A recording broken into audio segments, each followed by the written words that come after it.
The 2025 Men's NCAA Swimming and Diving Championships are right around the corner. They'll be taking place from March 26th to March 29th. We saw plenty of NCAA records get broken last week at the women's meet, highlighted by Gretchen Walsh's absolutely ridiculous 46.97 in the 100 butterfly, possibly one of the most insane NCAA records out there right now. There is no shortage of absurdly fast records over on the men's side of things as well, but there are three in particular that I want to take a look at and see what chances they have of being broken this year. I'm talking about Caeleb Dressel's three NCAA records: 17.63 in the 50 freestyle, 42.80 in the 100 butterfly, and 39.90 in the 100 freestyle. All three of those swims came during the 2018 NCAA championships, and in the 7 years since those championships, they are now among some of the oldest records out there. Despite NCAA swimming getting much faster all around since those 2018 championships, these records have managed to remain standing. However, the second fastest times keep getting closer and closer to those record marks. So going into the 2025 championships, let's take a look at potential candidates to break these records. Spoiler alert, it's Jordan Crooks or Josh Leando for all three. We'll go in the order that these events appear in the championships and start with the 50 free. Here, Jordan Crooks is the obvious frontrunner to try and go faster than Caeleb Dressel's legendary 17.63. Crooks has shown that he is also an absolute demon in the short course pool, especially in the 50 freestyle. He is the only swimmer other than Dressel to go faster than 18 seconds in that event. He first did so at the 2023 SEC Championships with a 17.93. The next year at the 2024 SEC Championships, he broke 18 again, and then two more times at this year's SECs. This year in particular, he lowered his personal best down to a 17.85, and now has broken 18 seconds 4 times, which is more than Dressel ever did. He also owns more swims in the top 10 performances ever than Dressel, but Dressel does have the top 2. Ever since Crooks first broke 18 in 2023, people have been wondering whether or not he can break Dressel's record. However, one thing that you may have just noticed is that Crooks has only ever broken 18 seconds at SECs. He has never gone a personal best in this event at NCAAs. In the previous 3 years, he's gone at least a little bit slower. Even if Crooks is able to reverse that trend, he still has to drop from a 17.85 down to a 17.63 to just tie the record. That's a drop of 0.22 seconds, which can be a big ask in the 50 free in general, and even more so once you hit this level. For reference, in the 2 years since Crooks first broke 18 seconds, he dropped 8/100ths off of his best time. With that being said, I do think that Crooks has the potential to get this record, but it would take the absolute swim of his life. I'm talking every detail absolutely perfect. At this speed, even the slightest error in execution would probably put that record way out of reach. Way out of reach in the context of a 50 free, which is like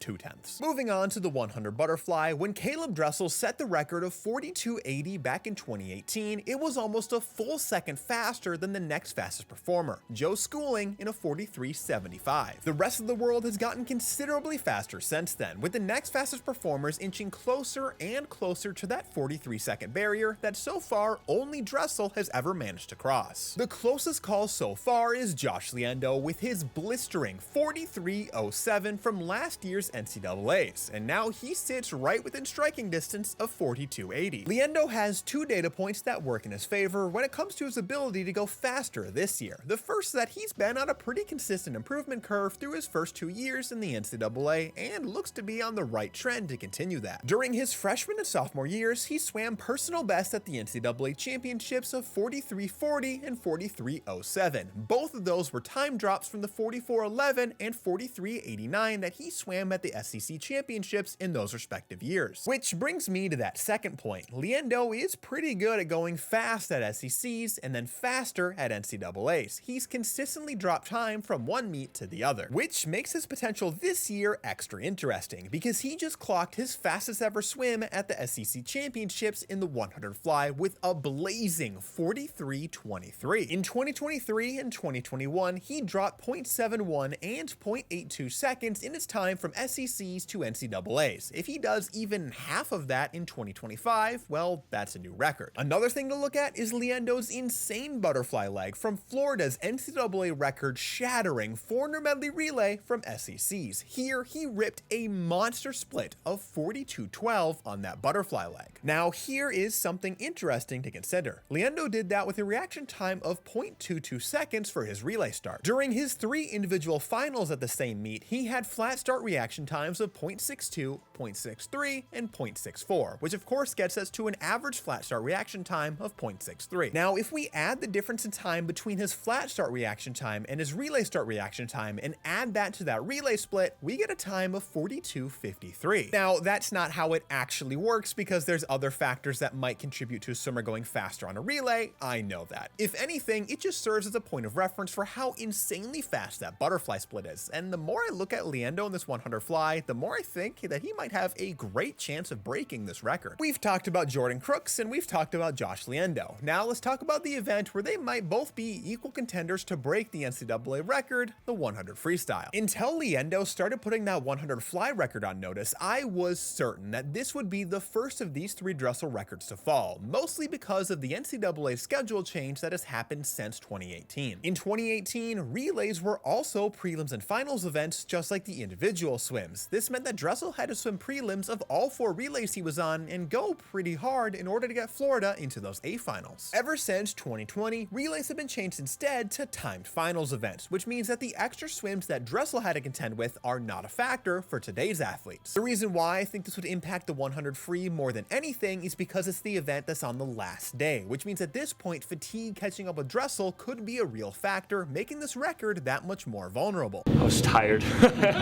I was just really tired. Leando has owned this event the last couple of years, winning at both 2023 and 2024 with times of 40.28 and 40.20. Like I've said, Leando is very good at dropping time from SECs to NCAAs, and just like in that 100 butterfly, in the 100 free, he was faster this year at SECs than he's ever been, with a 40.45, which is faster than the 41.22 and 40.82 he was in previous years. Notably, that 40.45 tied Leando with Crooks for the win at the 2025 SEC Championships. Crooks has been improving a lot in this event in the last 2 years. He was a 40.39 leading off the 400 free relay last year, and then this year at midseason, he dropped down to a 40.26. Crooks and Leando currently sit as the 2nd and 3rd fastest performers ever in this event, separated by just 6/100ths of a second, and are slowly creeping towards that 39.90 from Dressel. This should be an electric race between these 2 swimmers, even if they're off of record pace. But if they're even close, then this could be one of the greatest NCAA showdowns we've ever seen, especially after these 2 just tied at SECs. If I had to rank the remaining Dressel records in terms of how likely they are to be broken this year, I'd put the 100 fly at first, with Josh Leando being right there. After that is the 100 free, with both Crooks and Leando having a chance here, and then last is that 50 free. I really think that the best chance Crooks had of breaking this record was at SECs, but it would be interesting to see if either Crooks or Leando can pop a 17-second swim at NCAAs. What do you think of the possibility that we see some of Dressel's records fall in the next couple of days? Do you think all 3 will be standing at the end of the meet, or do you think that some are gonna get broken? Let me know down below.